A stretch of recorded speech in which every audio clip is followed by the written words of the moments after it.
All right, everyone's good? Yeah. Awesome.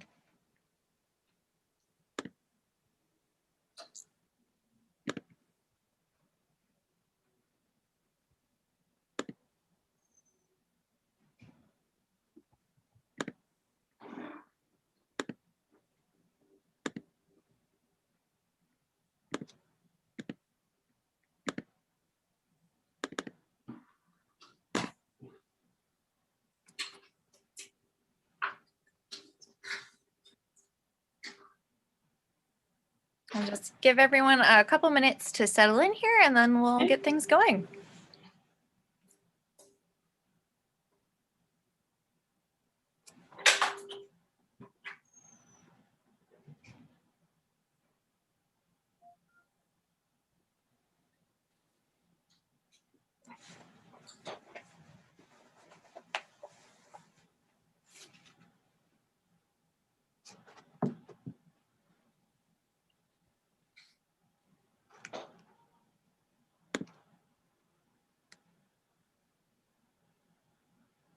All righty.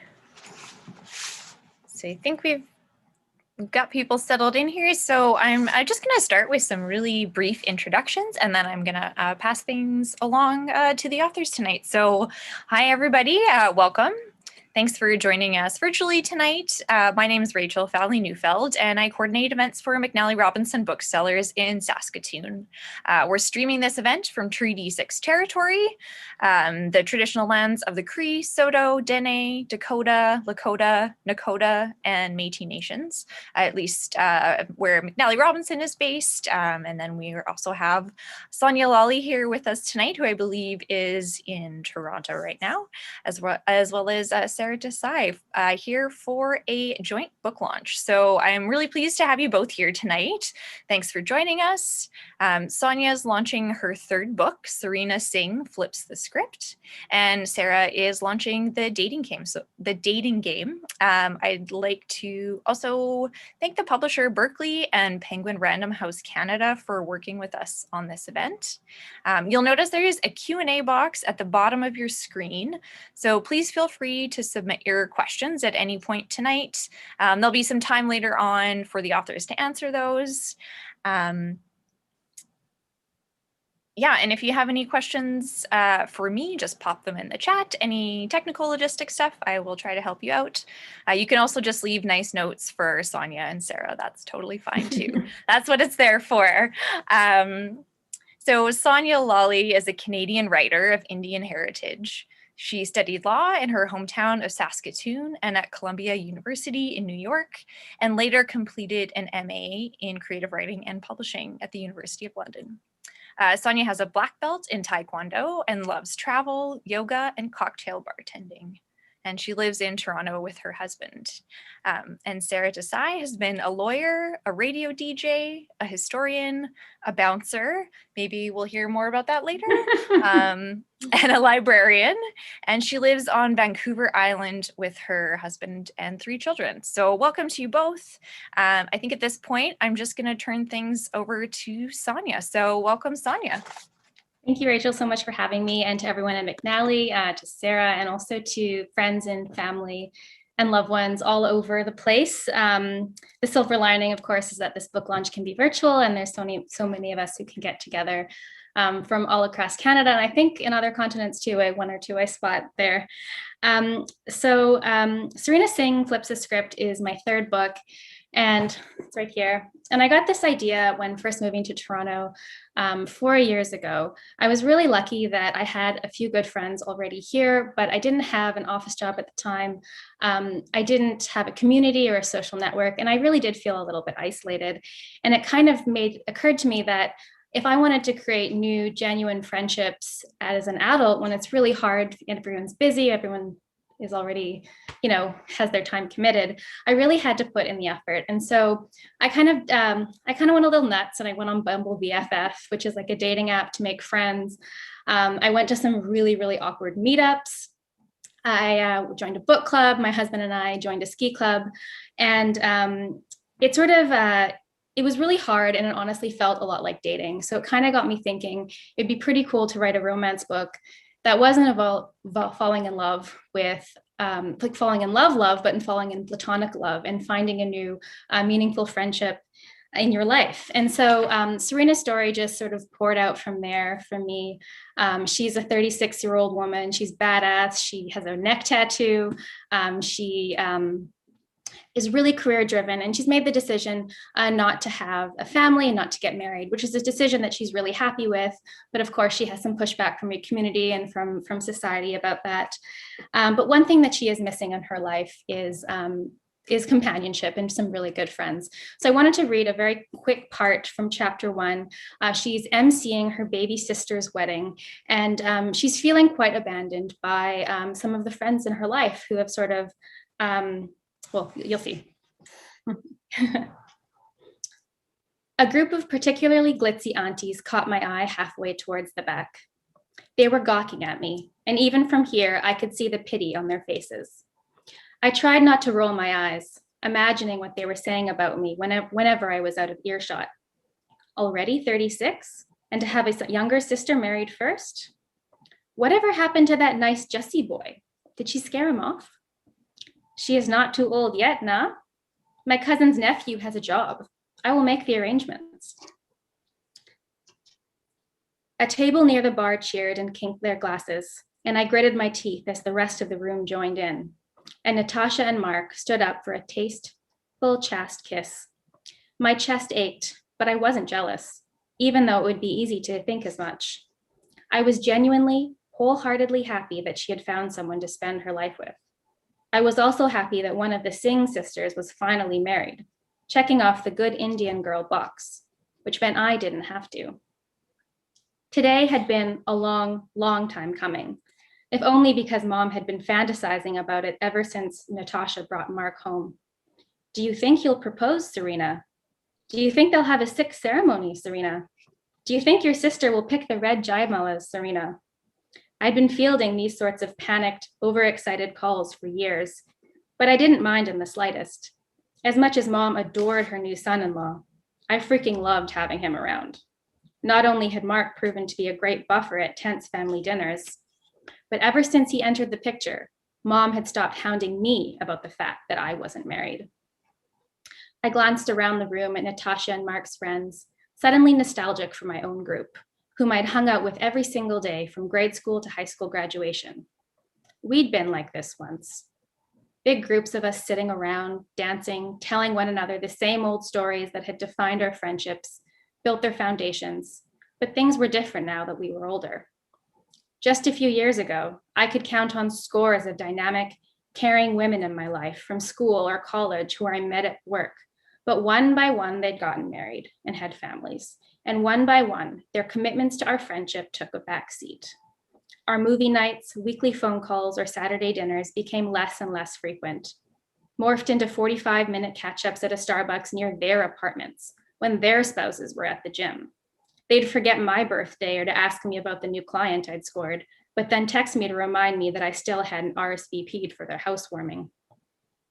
Most of them kept their careers after children, so it was understandable that they never had time for their single friends in the city, that those few precious moments between working and commuting, bath time and story time, were dedicated to their partner, their hobbies, and their own mental health. I wasn't a robot. They were my friends, and I got it, but I didn't have to like it, and I was certainly allowed to resent it. So that kind of goes to Serena's character at the beginning of the book, and definitely some of the judgments she has about women who make conventional choices, many of them unwarranted. And now I'm going to pass it over to Sarah, whose really romantic and really funny book, The Dating Plan, just came out last month. Oh, thank you very much. This is my book. It's called The Dating Plan. It's the second book that I've written in a series about family, and based in San Francisco. I picked San Francisco because it's one of my favorite US cities. I haven't been to a lot, but I have a lot of happy memories there, and I know it very well, so I could walk through the different streets and put a lot of the character that's in San Francisco into the book. I got the idea for this book from my daughter. She is interested in becoming a software engineer. And so we were researching that profession together, watching some YouTube videos, learning what it was like for a woman to be in that profession. And I had got all this information, and we had talked to some wonderful people. And I thought, wouldn't it be wonderful to have a character, a software engineer heroine in the book? And there's not too many of them.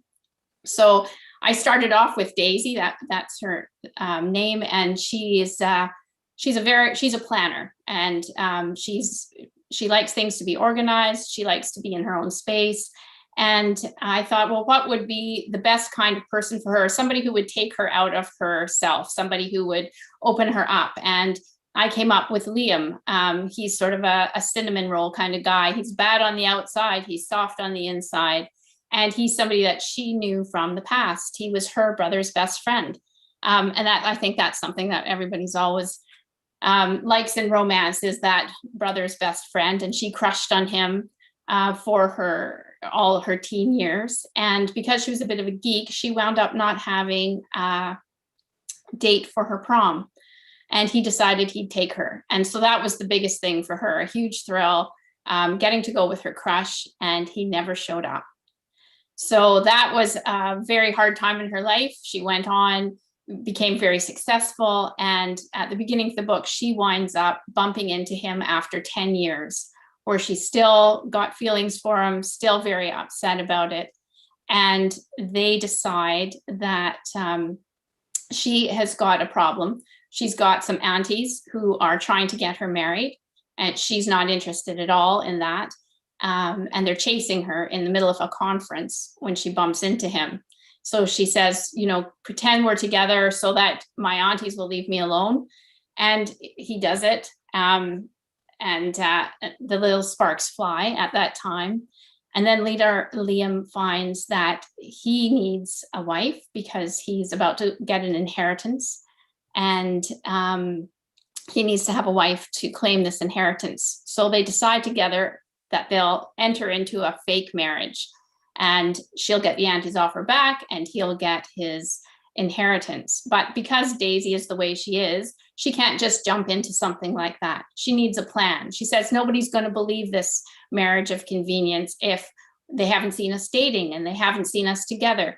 So she whips out her whiteboard and she comes up with a plan. And she writes down, each date, they're going to do this and they're going to do that. And Liam is not a planning kind of guy. So he's always trying to take her outside of her box and get her to do something different. And she's trying to get him to stick to this plan.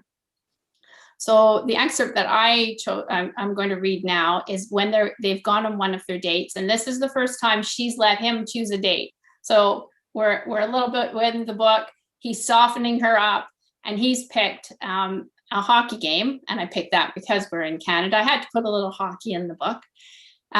So he's convinced her to go to a hockey game. And in this excerpt, he's just arrived to pick her up.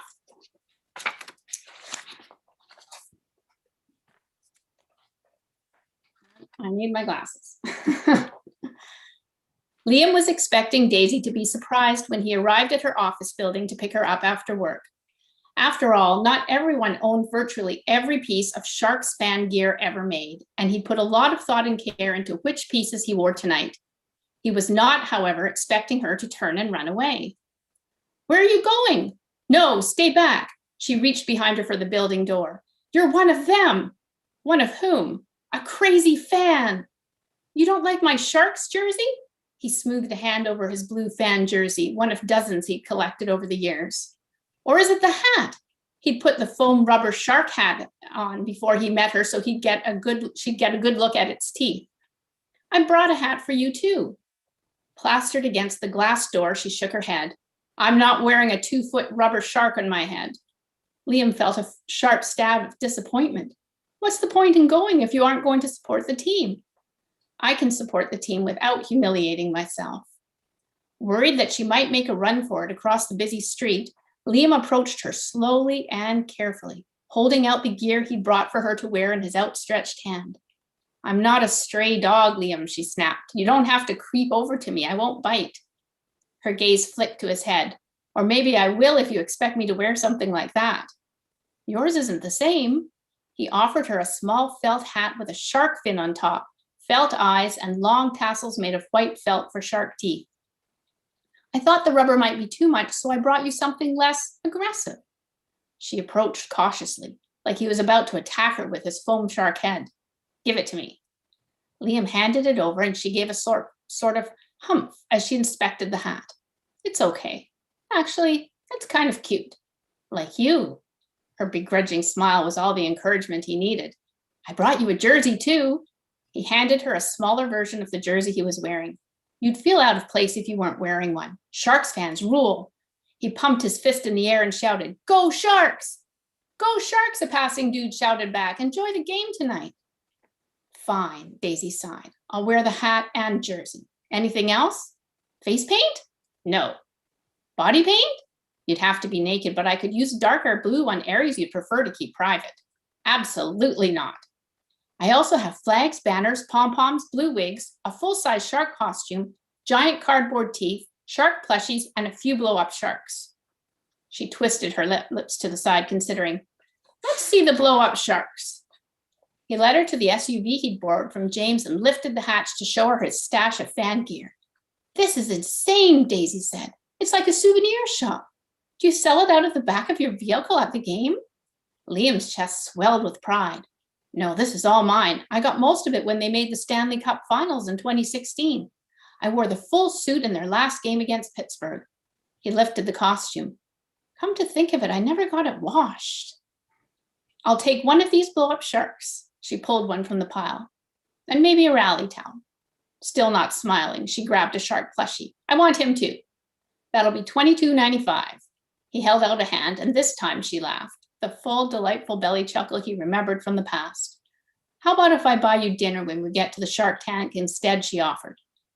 I don't believe that's on our dating plan, Ms. Patel. He pulled out his phone. Let me see. It appears we've already crossed off the dinner date option. Daisy shrugged. If you don't like their roast beef sandwiches. With horseradish, Liam asked, and beer. Liam stroked his chin as if considering. Double order of fries? Each. And for dessert, he asked. Fried Oreos, she said, of course. He tucked away his phone. For you, I'm willing to go off plan. That's so good. Sarah, one of the things I love about your books is that your dialogue is really sharp and fun. And I'm so curious, how do you ever find yourself talking out loud to yourself at your computer like I do? Or do you ever borrow your real life or past dates or anything like that? No, I don't talk to myself, but I always start with the dialogue. I always hear the people talking first. And so sometimes I just have pages of dialogue, or I'll be somewhere and I'll think of the two of them talking and write that down. And then I have to fill the rest in. I find the dialogue fun, more fun than the other parts of it. So sometimes I just get carried away and I'm like, oh, readers might like to know what they're thinking in here instead of just the dialogue going down. For sure. Yeah, I often talk to myself, although during the pandemic, my husband and I both have a workstation at the kitchen table. So we're about 6 feet away from each other the last year. So I'm less talking this year, but usually I like to act it out at my workspace. Do you start off with your characters, or do you start off with a plot? Are you a plotter or pantser, or? I'm a plotter. I think if you talk to certain family members of mine, they will tell you that I'm not the most organized person, but when it comes to writing, I do plan everything ahead. So like I was saying before, the idea of this, a rom-com about finding your best friend, I had this sort of idea, and then the characters and sort of the nuances all came from there. How about you? Total pantser. I cannot plot anything. I always try. I think, oh yeah, this is a good idea. And then it doesn't work out for me. I just sort of develop as it goes along, but it does mean I have to edit it quite a bit, because sometimes I'll get halfway and it won't work. So. Right. I wanted to ask why you chose Washington to set your book. Well, my first book, I'd chosen Toronto, second book, Vancouver. And I thought, I did an internship there when I was like 21, and it was a really cool city, and it just had a really lasting impression on me. So I wanted to pick sort of a yeah, I wasn't able to visit there obviously when I was writing it, but it was really fun to sort of remember what it was like to very, very briefly live there. Yeah. Yeah. That was really interesting about San Francisco. Have you been there a lot, or? Yeah, I was there quite a lot. Not recently, obviously, but yeah, had lots of good fun experiences. You'd mentioned before your book was both romance and women's fiction. Is there one that you prefer? I don't think so. So when I started, and we were talking about this yesterday, when I started writing my first book, The Matchmaker's List, I had no idea what genre I was writing. I've always read, historical fiction, romance, thrillers, everything. And so I just had an idea and I started writing, and it was, through many, many years of editing and the whole publishing process, did someone finally tell me, okay, this is sort of a romance and women's fiction book. And so these are the things that you need to do to sort of finesse it into making it a real book of those genres. So no, I don't have my favorite. I think that for publishing and marketing purposes, The Matchmaker's List was technically a romance, and the last two books have been technically women's fiction. But I think that it sort of falls in the middle. What about you? Did you always know that you would write romance, or how did your career start? I always wrote, but I was a lawyer for quite a few years, and I couldn't write and be a lawyer at the same time. I think it's a different brain kind of thing. I found it very hard, but I wound up with an opportunity to start writing again. And they always say, write what you know. So I knew law, so I thought, I'll write a legal thriller, but it turned into a romance. And I thought, I really like the romance side better because I'd always been a romance reader. Maybe that's why you read so much romance that it just gets in there. And yeah, so after that, it was just everything I did was romance. I like the happy ever after ending. I like to know at the end of the book that the couple are going to be together and it's going to all work out in the end. Yeah, for sure. And maybe you should tell us how your story about being a bouncer. Rachel was curious too. It was when I was at university. I went to Queen's, and I thought, I was looking for ways to meet people and try different things. And I had met this really cute guy, and he said, we were supposed to go out, and he's like, oh yeah, they're having interviews to be a bouncer. And I thought, okay, that sounds interesting. I don't know why. I was a really not very strong. I had done karate. I have a black belt, and I thought, okay, maybe I'll use my karate skills as a bouncer. I don't know what I was thinking at the time, but anyway, I got a job there as a bouncer, and I can't say that I was very effective. They would set us up in the pub, and at closing time, and we would have to go and tell all the football players to go, and they're like 3 times my size, and I'd be at the table, I'd be like, it's time to go, and they would just laugh, put me up on the table. It was fun. It was a good way to meet people. I met lots of really fun people and got to go to all these events for free. So yeah, so that was my bouncer experience. Didn't sure really cost anybody out physically. Yeah. Yeah, that's good. That's good. Yeah. I wanted to ask you, you got your book, got a really famous endorsement from, was it Priyanka? Oh yeah. I don't know what the technical term is, but she did post it on her story a few weeks ago, and it was pretty surreal. Simon was in the shower at the time, and I screamed so loudly I think he almost fell over. And I was like, am I imagining this? It was pretty cool. My dad is a big Priyanka Chopra fan, and he definitely thinks I've made it now. Yeah. It's always nice with the dads, eh? Yeah. My dad was really supportive. Women's World did like an article on it on my book, and I told him, and he ran out, and I was like, no, he's 86. I said, Dad, please don't go out. No, I have to get it. So we went to Save On to get the magazine, and then he said, and I stood there and I showed it to the cashier, and I showed her the pictures, and all I could think about was he's out of his house in the middle of a pandemic, and I really wanted him to go home. Oh no. But anyway, it was really cute too. It was nice that he was so supportive. thought it was worth the risk. Yeah.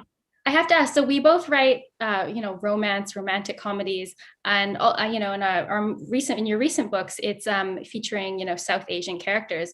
So I wanted to ask you, what was that process like? Was it new for you? Did you think of it differently, or is it just natural?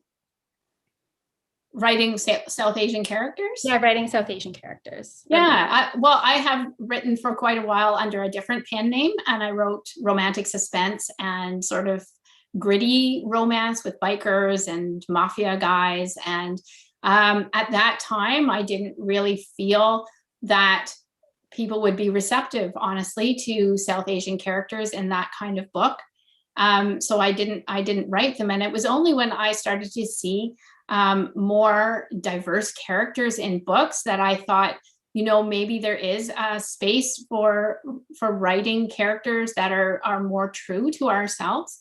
And I had wanted to write something lighter and more uplifting and fun. All my books had a lot of violence in them, and I thought, I'd like to write a book where somebody doesn't get killed or kidnapped.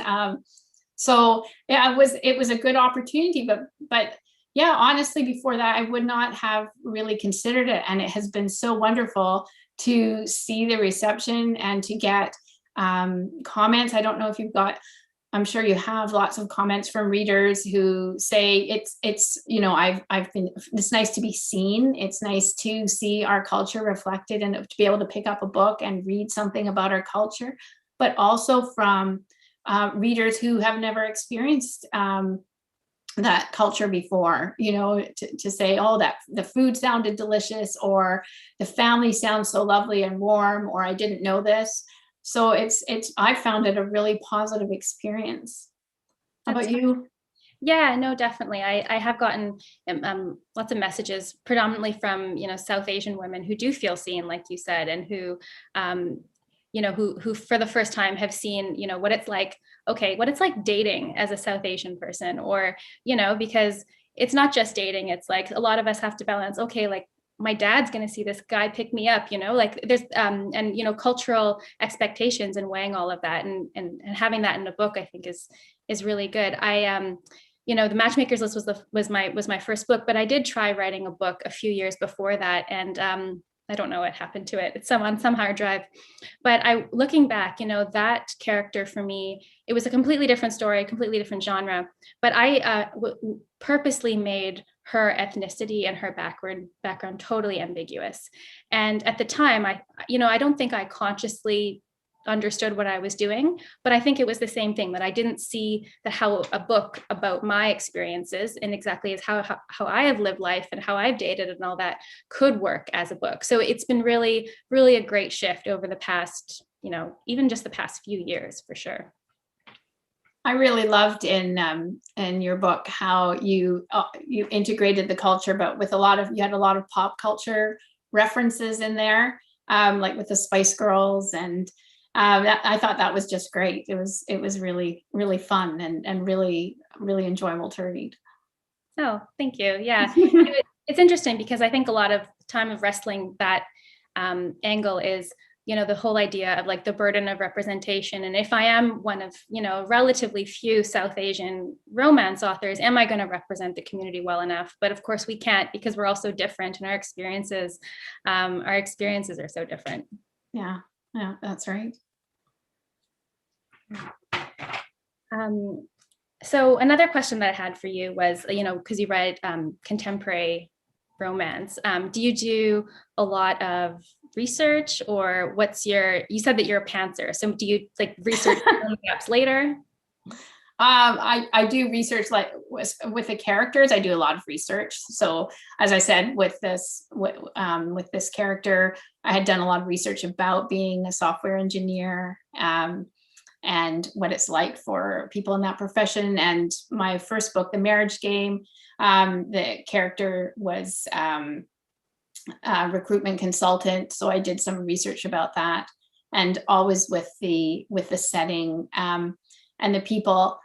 So I think that's really where the focus is. My focus always on the characters and what's real for them, and to make sure I get the details right, because I don't want somebody to come and say, oh, that's not what life is like for me. But it's been great. I had a couple of software engineers write to me and say, oh, you know, that your description of the cubicle where I work all day, it was exactly how my cubicle is, or how I like to sit in the corner and be quiet and not be bothered. So that was really, really rewarding. Great. So what are you reading now? Are you, do you read romance, or do you read something else? I read all over the place, actually. Romance, fiction, I usually read fiction, actually. I don't read enough nonfiction. I usually consume my facts via documentaries on Netflix on the weekend. But right now I'm in the middle of packing. So I actually don't have a book on the go, but I was reading before my hold at the library expired, the new thriller by Ruth Ware, One by One. I really love a good thriller. What about you? Oh, I just finished. I had seen a lot of people talking about Loretta Chase's Lord of Scoundrels. I mean, it's an old book, but I thought, oh, I'll read it, because the next book I'm writing is got a grumpy sunshine trope, and they had said, everyone said, oh, this is the ultimate grumpy sunshine book. So I just finished that. And it's interesting how, you know, it was written quite a while back, and yet it's still, it's a great story. It was really fun. And I think, you know, when you're writing in a historical period, you don't have to worry about things changing. I had written one of the first books I wrote had I think it had a BlackBerry in it, and people were sending BlackBerry messages, and you know, things moved on, and the way that people messaged and communicate have moved on in the years, and so it became outdated. But that's, I think, one of the things I do like about historical romances is you don't have to worry about that. You can pick up the book and you're right in that period of time, and it's just enduring. Totally. I definitely understand that. I was doing some revisions for my next book, and I sort of replaced the instances of Instagram to TikTok. I'm not on TikTok, and I don't think I will be, but I think that's where the social media, you know, maybe Instagram is making me feel outdated or something. My children make me feel outdated. They were, you know, I said, well, what are you doing? I'm posting on Facebook. They're like, Mom, nobody uses them anymore. Move on. Yeah, pretty soon that will be Instagram too, which is too bad, because I just learned how to save a post yesterday. Oh, yeah. So yeah, what do you find most difficult about writing? So I think the romances of yours that I've read, you have, you know, dual perspectives where you look at the hero and heroine, and I find that personally very difficult. And I haven't yet broached a book where I'm looking at dual perspectives, but yeah, I guess what do you find difficult about writing? That's a difficult question. I used to find it very difficult to get into the guy's head, because that's what I'm doing.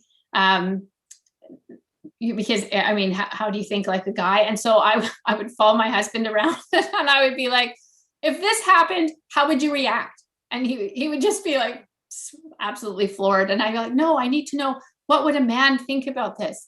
Would you say this? And he'd be like, no, guys don't talk like that. Or, you know, a guy wouldn't say that to another guy. So all the male relatives in my family have had calls where I've, you know, asked them questions about how they would react. And it took a while to get into that kind of thinking and to know different, you know, I guess, rhythms of speech and things like that. So it took that, I think at the start was what I found most difficult. You know, I find that difficult too. The main character, and you know, and her friends, her mother, her sisters, all those, you know, women come very, very fleshed out to me. Yeah. But I completely agree with you. You know, fleshing out the love interest is very difficult for me too. That's something I have to work hard at.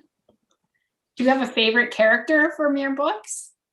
I think Serena Singh is my favorite character that I've written so far, partly because she, you know, she has a neck tattoo, and wasn't that bold. I got it on my wrist. She just, I think, does what a lot, and says what a lot of us, or what I wish, you know, we could do. Really bold, and doesn't care what people think, and just goes for what she wants, and really believes in herself, which I think is, you know, something that we can aspire to. What about you? I think I really loved Liam, this character I wrote. He's got an Irish background, and he's the first character that I've written who is more of a beta male. All my other characters that I've written before, they were all alpha males, because they were, you know, they were bikers, or they were police, and they all had that kind of character. And actually it was my daughter's idea, when I was talking to her about what kind of hero I needed to pair with this heroine, and she said, I said, he needs to be softer. And she's like, oh, Mom, you should try write a beta male. People like those. So I said to her, oh, okay, but it was very hard for me, because I was used to the guys who would wander around and, you know, boss people around. And, you know, that's a certain type. And my hero in my first book was an alpha kind of guy. He was a corporate downsizer, and, you know, that kind of, you know, he had to be very strong to do that, because you need an emotional strength to be able to do that kind of job. But this guy, because he was more laid back. So I really enjoyed writing him, because he was challenging and he was fun. And, you know, he's the kind of guy who could kick back and do jokes. So I have to say, so far, he's my favorite character. That's great. Should we do one or two more questions before? Sure, yeah. I have one more question that I know what I want to ask you. All right. My question is, what's up next for you? What can we look forward to? Well, I've got the third book of my series coming up, which is a grumpy sunshine trope, and it's called The Singles Table. And I decided the characters in the dating clan and the marriage game, they're all the same, from the same family. And this time I decided to stay with the same family, so we have the same aunties around, but I picked a different character who was somewhat outside, and an ex-military hero, which was really interesting to write. So that one I'm pretty excited about, which I just finished my edits for that one. Oh, that's great. Congrats. The Singles Table. So is it at a wedding? It involves weddings. Yes, the couple Very meets fun. at a singles table. Yeah, and you know, you have so many experiences at singles tables, at weddings. I had lots of things to draw on for that. Some really funny experiences and awkward experiences. I think everybody who sat at the singles table has a story or two to share. And what's next for you? My next book is also at the end of the year, and it's called A Holly Jolly Diwali. And it's, I was thinking, like, I love these. I mean, we all love these, like, Netflix, Hallmark romance movies and books. And I thought it would be cool to write a book that's a romance around Diwali and Christmas. Because I know in my family, we celebrate both, and lots of people all over the world celebrate both. So yeah, that's later this year. That sounds really fun. Oh, thanks. Should we answer some questions? Yeah. All right. Thank you both for that. That was awesome. We had a few audience questions come in. It's not too late. If you have something that you want to ask Sonya or Sarah, just pop it in the Q&A box. So the first question, which goes out to both of you, is about book clubs. So Lindsay Ammons would like to know if you like meeting with book clubs. Is that something both of you do regularly? I've met with some book clubs before, and I really had fun chatting with them.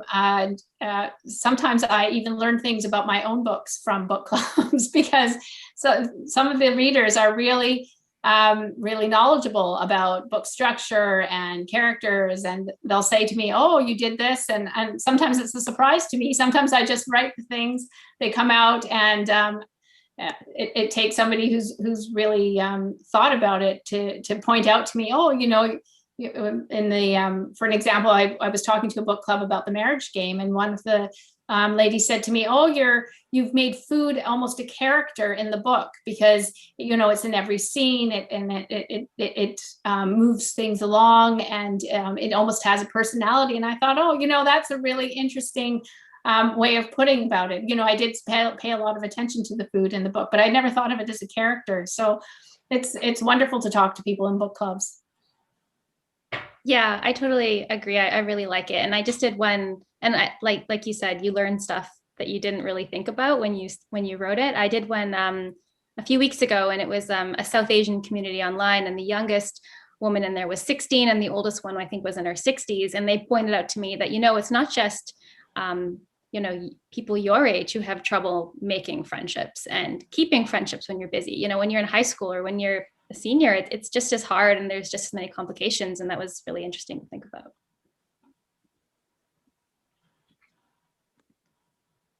Awesome. So the next question that I have for you guys is from Matthew.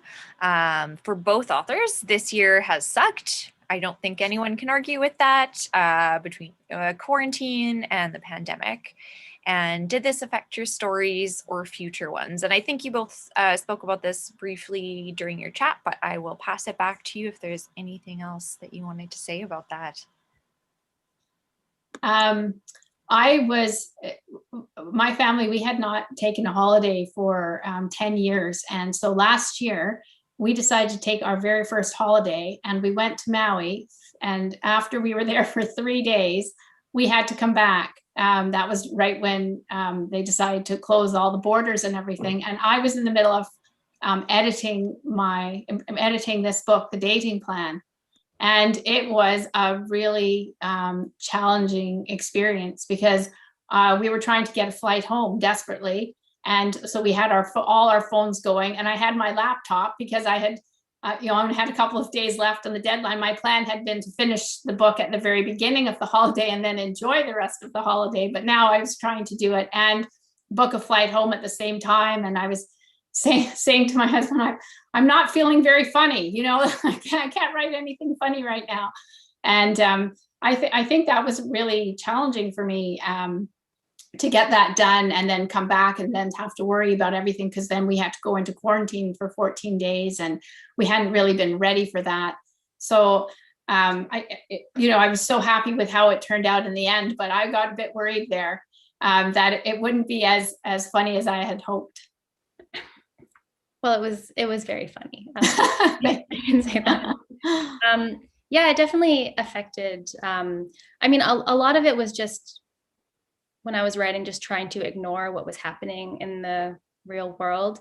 I think for a lot of authors, at least in this genre, the books we're writing for future is just kind of pretending that the pandemic didn't happen, or that it's happening before or after in a world where it's not relevant, which is hard. It was especially hard in the spring, when the news was on all the time and no one had any idea what was happening. But and sometimes it worked ignoring it, and sometimes it definitely didn't work. So yeah. So Ashandri would like to know, for both of you, which one of your books would you like adapted into a movie, and who would ideally portray the main characters? I'm going to say I would want Serena Singh adapted into a movie, just because I think she's the most original character that I've written. And I think that it's really important to show women, and to show really strong women who don't make conventional choices, who have found, who are happy in all sorts of ways, and that we don't need to be married and have children to be happy in any way. So I think that would be really cool. And because Priyanka Chopra Instagrammed about it, sure, she can play Priyanka Chopra if she wants. For me, the marriage game has been optioned by a production company. So we're just waiting to see this. It's a long process, so we'll just see how it goes. I can't think who I would choose to be in the book as a movie. I'll have to wait on that one, but it was very exciting. That was an email that made me scream, and spent a couple of days emailing my family so, as we went through the process, because we had a number of different production companies that were interested, and they would call me up and try and convince me that they were the ones who should make the book into a movie. And it was almost an unbelievable experience. You know, I didn't even know how to interview them or what. I would just be like, yes, of course. You know, it was that kind of thing. But yeah, in the end, we chose somebody, and we're just waiting for that to happen. That's exciting. Well, I vote for Tia Sakar. I think she's pretty great. Oh yeah, yeah. So we've got one more question, and maybe this is a good one to end off on. Michael asks what the best cocktail to enjoy with Serena Singh is. I think she's a Aperol and spritz kind of person. Yeah. I had one this weekend that's top of mind. Sounds good. Yeah. Well, thank you both so much. Maybe I'll just pass it back to you quickly if there's any final words you want to say or any thank yous, and then we'll wrap things up. Yeah, well, I just want to say thank you everyone for coming today. I really appreciate it, and to Sarah and to McNally Robinson. Yeah, hopefully in one time in future we can all get together and do this in real life in the gorgeous McNally bookshop. Yeah, thank you very much from me, and it was great to get to meet Sonya after we had just knew each other on social media, and to meet you, Rachel, as well. And it's yeah, I hope we can do this in person someday, and that's about it. Yeah, it'll be very exciting when book tours are a thing again. I'm looking forward to that time. Hopefully by the time both of your next books are out, we'll be able to meet in person. But for tonight, thanks for joining us virtually. Thanks as well to Berkley and to Penguin Random House Canada for working with us on this event. You can purchase both Sonya Lalli's book and Sara Desai's book on our website, as well as the previous books in both series. So make sure you check that out. You can also phone the store and have them set aside for you. Yeah, I think that's all we need to say to wrap up here. But the YouTube video will be live tomorrow. So if you know anyone who might be interested in this event who wants to watch the recording, it will be up and available. And again, thanks so much to Sonya and Sarah, and congratulations on your new releases. Thanks again. Thanks, everyone. Take care, everybody. Bye.